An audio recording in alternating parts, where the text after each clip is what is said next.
ഇപ്പം സുദേവ്, ഇപ്പം ഓരോ സംസ്ഥാനങ്ങളിലും പോയി ജോലി ചെയ്യുന്നുണ്ടല്ലോ. ഇപ്പൊ തമിഴ്, തെലുങ്ക്, കന്നഡ ആൻഡ് ടോക്സിക്കിലുണ്ടെന്ന്. അതെ, യെസ്, തുറമുഖത്ത് നിന്ന് ടോക്സിക്കിലേക്ക്. ടോക്സിക്കിനെ കുറിച്ച് എനിക്ക് അറിയാം, ഒന്നും പറയാൻ പറ്റത്തില്ല. ബട്ട് സേ സംതിങ്, അറിയാനുള്ള ആഗ്രഹം കൊണ്ട് ചോദിക്കുക, what is happening there? Toxic ഞങ്ങളിപ്പോ 1 year കൂടുതലായി ഷൂട്ടിംഗ് തുടങ്ങിയത്. ഭയങ്കര ലാർജ് സ്കെയിൽ ആണ് പടം. അപ്പോൾ ഇന്റർനാഷണൽ, ആക്ച്വലി ഇന്റർനാഷണൽ പ്രോജക്റ്റ്. അപ്പോൾ അതിന് ഷൂട്ട് ചെയ്യാൻ അത്ര സമയം വേണം, അത്രയും അതിൽ ആർട്ടിസ്റ്റും ഇൻവോൾവ് ആണ്.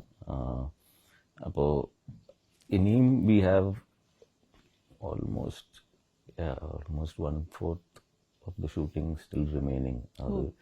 But it's a very fun release date ഉൾപ്പെടെ പ്രഖ്യാപിച്ചേക്കില്ലേ? അതെ we are on track for that.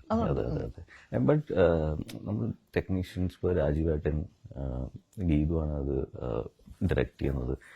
രാജീവേട്ടൻ്റെ സിനിമാറ്റോഗ്രാഫിയൊക്കെ, രാജീവേട്ടൻ ആ ഒരു ക്യാൻവസും ഇതിൽ കിട്ടിയിട്ടുണ്ട്, അതിൽ പ്ലേ ചെയ്യാൻ. അപ്പോൾ അതൊക്കെ ലൈവായിട്ട് കാണുന്നതൊക്കെ ഭയങ്കര ഭാഗ്യം.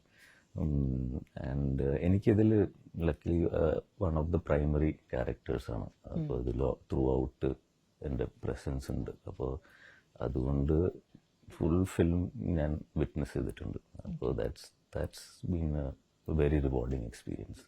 ഞാൻ ചോദിക്കുന്നത്, ഈ തുറമുഖമാണോ അതിനൊരു പാത്വേ ആയിട്ട് മാറിയത്? എന്ന് പറയാം. അതെ, തുറമുഖം ചെയ്തപ്പോഴാണ് ഞാൻ രാജീവേട്ടനായിട്ട് ക്ലോസ് ആയതും ഗീതുവായിട്ട് ക്ലോസ് ആയതും. അപ്പോൾ ഗീതു അപ്പോഴേ മുതൽ പറയണ്ടായിരുന്നു, Sudev we have to work together, എങ്ങനെയെങ്കിലും നമുക്ക് വർക്ക് ചെയ്യണം എന്ന് പറഞ്ഞ്. പിന്നെ ഗീതു ഈ പ്രൊജക്റ്റ് ഗീതുവിടെ ഓണായി കഴിഞ്ഞപ്പോൾ പിന്നെ ഈ ഒരു ക്യാരക്ടറിന് വേണ്ടി അവർ കുറെ കൂടി എസ്റ്റാബ്ലിഷ്ഡ് ആയിട്ടുള്ള ആക്ടേഴ്സിനൊക്കെ നോക്കി. യഷിന് അത് അത്ര ശരിയായില്ല. അവസാനം ഗീതു പറഞ്ഞു, ഞാൻ പിന്നെ എൻ്റെ ട്രംപ് കാർഡ് ഇറക്കി. പിന്നെ യശ് പറഞ്ഞു, ഈ പയ്യനെ എവിടെ ഒളിപ്പിച്ച് വെച്ചിരിക്കുകയായിരുന്നു, ഇപ്പൊ വേണമെന്ന് പറഞ്ഞ് അങ്ങനെ എന്നെ അതിലോട്ടേക്ക് വിളിച്ചെടുത്തു. അങ്ങനെ ഒരു കഥ. അത് so it's been A very rewarding experience. അത് നീ ഒരു 1/4 ബാക്കിയുണ്ട് അപ്രോക്സിമേറ്റ്ലി. ഇതുവരെ എങ്ങനെയുണ്ട്? more than